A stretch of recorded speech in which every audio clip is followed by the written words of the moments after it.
Selamat siang anak-anak. Ya. Pada sana.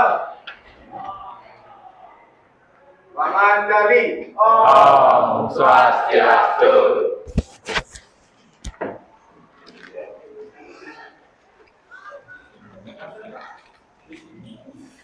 Oke, bagaimana keadaannya? Baik ya, walaupun jam siang, tapi harus tetap semangat. Ya, jadi sudah baru saja habis istirahat. Mungkin ada yang dapat beli minum, beli makan, cemilan untuk mengisi apa ya, biar lebih fit ya hari ini ya. Oke, sebelum mulai pembelajaran kita berdoa dulu. Ada yang mau memimpin doa? Oke, silakan nak ya.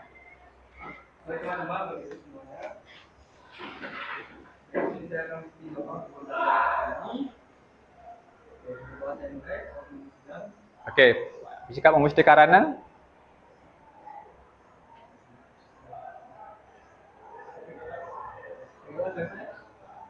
Oke, silakan duduk kembali.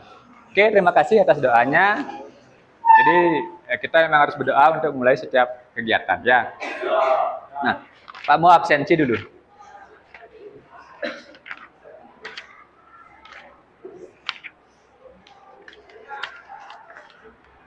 Hari ini siapa yang nggak masuk?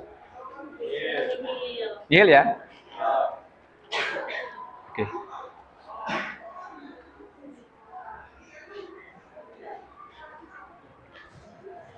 Hari ini kita akan melanjutkan materinya.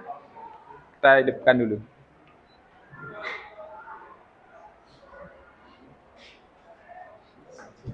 Oke, anak-anak. Hari ini kita akan belajar tentang Upanishad. Jadi tentang Upanishad, kalau dilihat dari materi itu di jenjang kelas ini, berarti pertama kali belajar tentang Upanishad. Jadi kelas-kelas sebelumnya memang menyangkut tentang Upanishad, tapi tidak khusus belajar tentang Upanishad. Biasanya di Weda nyangkut jadi tentang Upanishad. Beberapa materi yang menyangkut tentang Weda pasti mengarahkan ke Upanishad. Di SD kalian nggak dapat materi ini, di SMP pun nggak dapat, hanya dapat di SMK ini tentang Upanishad. Doa sudah kita lewati, penganjali juga sudah. Jadi tujuan pembelajaran apa sih yang akan kita pelajari hari ini? Jadi pembelajaran hari ini adalah berbasis proyek. Jadi Pak akan membuatkan proyek, kalian berbagi bentuk kelompok, diskusi dengan kelompok. Kemudian proyek-proyek ini kalian boleh pilih, masukkan semuanya di dalam sebuah materi juga boleh. Nanti sebagian nanti berbagi karena ada 6 ya, ada 5 materi, nanti kalian berbagi per kelompok untuk materi-materi itu, lalu kemudian kalian presentasikan sehingga nanti semua siswa dapat memahami semua materi yang akan diajarkan dalam materi di Upanishad ini sendiri. Yang pertama, tujuan pembelajaran adalah menjelaskan pengertian Upanishad, kemudian peserta didik mampu mengidentifikasi pokok-pokok ajaran Upanishad, kemudian peserta didik mampu menemukan ajaran apa sih yang ada dalam Upanishad, selanjutnya mampu nggak peserta didik itu menggali konsep jagat raya dalam Upanishad. Dan yang terakhir adalah nilai-nilai kemanusiaan, karena ini yang penting, yang penerapannya ada di dalam kehidupan kalian. Apa sih nilai-nilai kemanusiaan dalam Upanishad yang bisa diterapkan dalam kehidupan sehari-hari? Nanti tujuan ini Pak kemas adalah bentuk proyek yang disebut dengan pembelajaran berbasis proyek PBL, namanya PJBL ya, gitu. Nanti kalian akan bentuk kelompok untuk membuat video. Nanti silakan nanti bentuk rekamannya, kalian buat diskusikan kapan mau buat rekaman, jadwalnya seperti apa, konsepnya seperti apa, siapa saja yang kalian ajak rekaman, bagaimana editing video itu. Jadi silakan berkreasi, silakan diisi, apakah diisi dengan slide yang lain, masukkan di sana sehingga hasil videonya adalah semenarik mungkin. Nanti hasil yang bagus nanti kita akan unggah ke media sosial sebagai penilaian, nanti terakhir sebagai penilaian, dan kalian presentasikan apa sih yang ingin kalian buat, apa sih yang ingin kalian tayangkan, kalian presentasikan, saya ingin menayangkan tentang ini, kenapa memilih itu, nanti itu yang kalian presentasikan di depan kelas, gitu ya. Oke. Selanjutnya ini pertanyaan pematik. Kayaknya kelas ini berarti bisa ya. Pertanyaan pematik itu adalah pertanyaan yang ingin memancing daya keinginan kalian untuk mempelajari apa sih materi yang akan kita sampaikan hari ini. Nah, agama Hindu menganut keyakinan terhadap adanya satu Tuhan. Jawabannya adalah? Ya, benar? Ya, monoteisme. Oke, kita lanjutkan yang kedua ya. Yang kedua adalah, ini kayaknya anak SD pun bisa jawab ya. Yang menciptakan alam semesta jika kita beragama adalah Tuhan atau ide Sang Hyang Widi Wasa. Oke. Selanjutnya, ini tentang LKPD yang nanti kalian kerjakan. Nah, ini sedikit tentang Upanishad.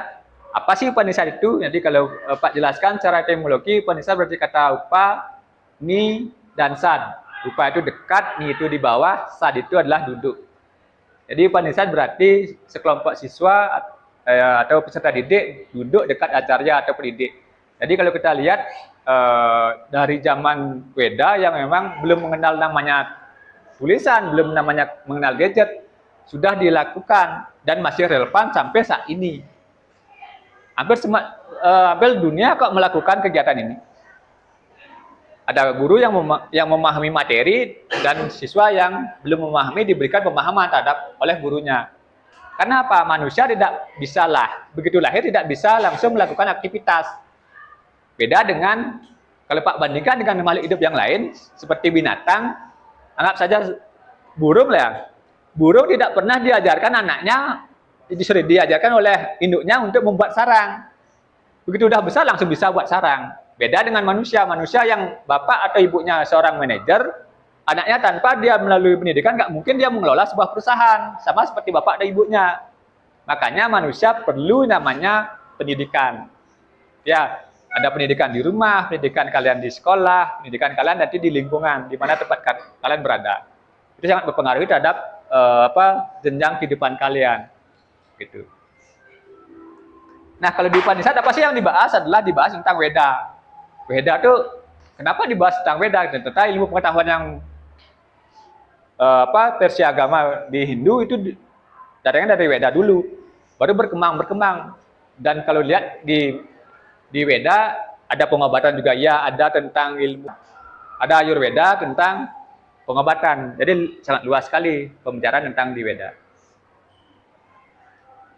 Nah, di kitab Upanishad itu adalah bagian akhir dari Caturveda Samhita. Jadi Caturveda Samhita ada agama Weda yang memang pure dari wahyu Tuhan, dibukukan oleh Maharshi. Kemudian penjabarannya itu ada di Semerti, ada di Upaweda. Kemudian Upanishad ini bahas lebih dalam lagi tentang intisari dari Weda itu sendiri. Jadi banyak penjabarannya. Jadi Maharshi itu dia ingin tahu lebih jauh apa sih si Weda ini, ditelah lagi, sangat luar biasa. Nah, secara garis besar didapatkan adalah tentang Brahman. Nah, Brahman ini adalah Tuhan atau ide Sang Widi. Ada Jiwatman atau dengan Atman itu sendiri, atau diri individual atau jagat raya, sadana atau sarana pencapaian. Ada 4 materi pokok yang ada di Upanishad.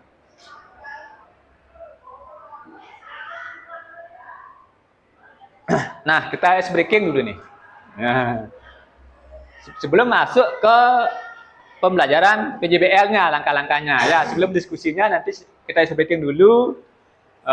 Nanti baru kita bentuk kelompok. Ice breaking adalah memecah situasi pembelajaran yang memang terlihat kaku sehingga nanti refresh lagi. Jadi ini tidak menyangkut tentang pembelajaran, jadi bebas berpola pikirnya, mengeksplor pola pikir kalian luar ya. Yang pertama, ayo. Yang karyanya justru di inyak-inyak. Apa? Tukang sul sepatu. Jadi kalau ngesul sepatu diinyak dulu. Nah, ada lagi. Tukang sul sepatu. Tukang apa lagi? Bukannya karya kan dihargai, ini malah diinyak-inyak. Ini nggak menghargai karya sekali. Karpet. Tukang karpet. Keset. Kalau dia selesai buat keset, ya dipakai. Ya diinyak ya. Kalau nggak diinyak berarti nggak laku kesetnya ya. Sandal. Ya, sandal, sepatu, keset itu kalau dia selesai dibuat berarti dinyak ya. Keset juga benar ya. Yang ini. Dan G. Lagi? I dan kan. Ikan. Ada huruf U dan G. Satu. Lagi? Dua huruf. Huruf U dan huruf G. Jadi kalau digabung dia jadinya udang. Satu. Nah, yang terakhir.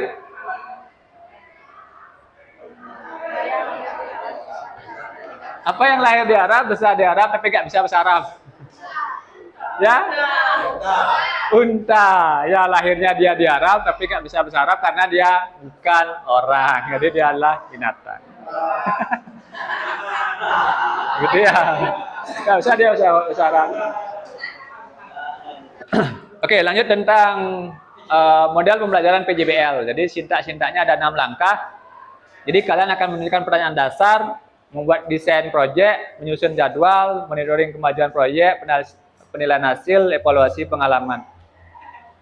Jadi yang sekarang yang kalian lakukan adalah membentuk kelompok. Jadi silakan, ini aja bentuk kelompoknya berempat-empat, ada di sini berhadapan. Silakan nak bentuk kelompok dulu.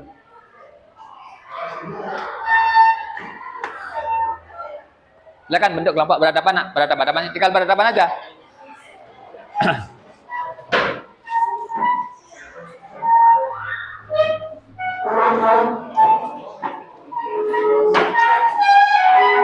Untuk materi nanti Pak berikan di WA Group. Kalian mau materi yang mana untuk mau dipresentasikan. Kemudian desainnya kalian diskusikan dengan kelompok. Mau desain seperti apa, mau editnya seperti apa. Kemudian susun jadwalnya. Mau kapan rekaman. Kemudian nanti Pak akan monitoring kalian sejauh mana sudah melakukan kegiatan proyek itu. Sudah rekaman apa ada kendala, nanti Pak akan monitoring itu. Baru Pak akan melihatkan hasil. Setelah dapat hasil, baru kita akan evaluasi apa kelebihan dan kekurangan kalian dalam pembentukan proyek berbasis video itu, berbasis proyek itu ya. Pembelajaran berbasis proyek. Ini nanti yang kita terapkan dalam pembelajaran PJBL hari ini. Gitu ya. Silakan diskusikan dulu, nanti ini Pak berikan materinya.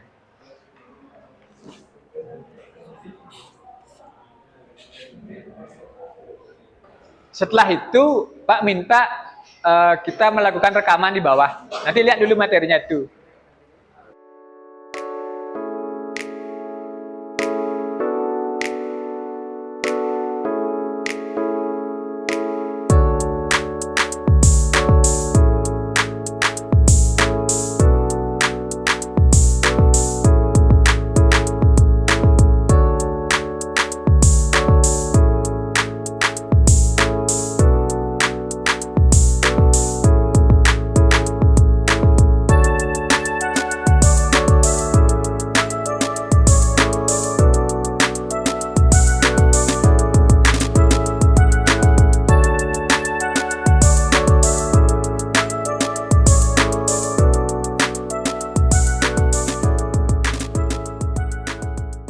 Pembuatan video sudah kalian melakukan perekaman, kemudian melakukan edit, dan unggahnya dalam media sosial. Nanti Pak minta salah satu dari kelompok untuk presentasi apa sih yang sudah kalian lakukan, seperti apa pembuatannya, dan bagaimana pembuatannya. Silakan kelompok mana yang mau mempresentasikan hasil kerjanya. Kelompok saya, Pak. Oke, kelompok 4. Oke, kelompok 4 silakan ke depan untuk mempresentasikan hasilnya seperti apa.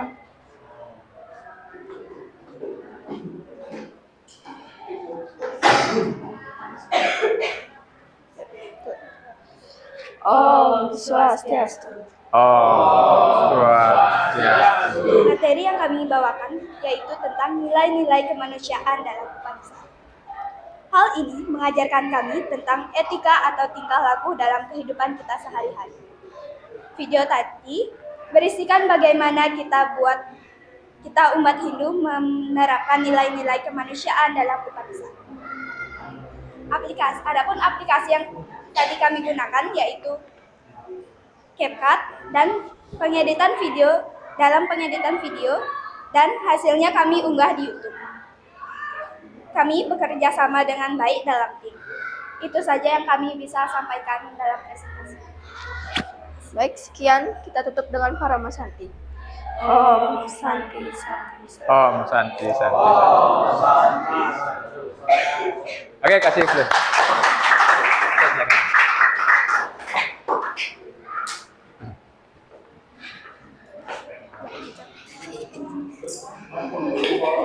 Oke, demikian tadi seperti apa kelompok 4 membuat videonya, menggunakan aplikasi apa, dan apa selanjutnya setelah dia buat hasilnya. Kemudian akhirnya diunggah di YouTube. Jadi link YouTube-nya akan di-store untuk dijadikan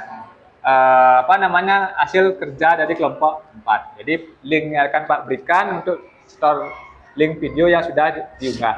Ya, itulah hasilnya. Jadi kita Bapak akan memberikan penilaian di link yang sudah disetorkan. Nanti videonya akan Pak tonton dulu seperti apa kreasi kalian. Nanti akan dilihat kerjasama timnya seperti apa kompaknya. Kemudian materi yang dibawakan, hasil editing videonya itu akan dalam bentuk penilaian. Itu akan Pak penilai.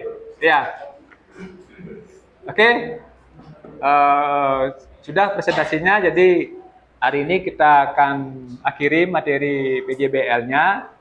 Kemudian ada yang mau disampaikan tentang pembuatan materi atau pembelajaran hari ini? Kalau tidak ada, nanti Pak akan memberikan penguatannya bahwa dengan proyek ini harapan Pak adalah materi yang Pak sampaikan adalah bisa mengkreasi semua bakat atau menumbuhkan bakat kalian. Mungkin ada yang bakatnya untuk ngomong, ada bakatnya dalam buat video, ada bakatnya dalam pembuatan naskah. Jadi kolaborasinya yang ingin Pak sampaikan sini. Jadi dalam kolaborasi itu dengan bakat yang berbeda, materi yang sama. Jadi muncullah kreasi-kreasi ini yang Pak ingin tumbuhkan untuk pembelajaran kali ini. Oke, untuk minggu depan kita akan lanjutkan tentang pengumpulan videonya dan materi selanjutnya. Ya, hari ini cukup, kita akhiri dengan Parama Sandi. Silakan ketua kelas. Pada sana. Rama Sandi. Om Santi Santi Santi.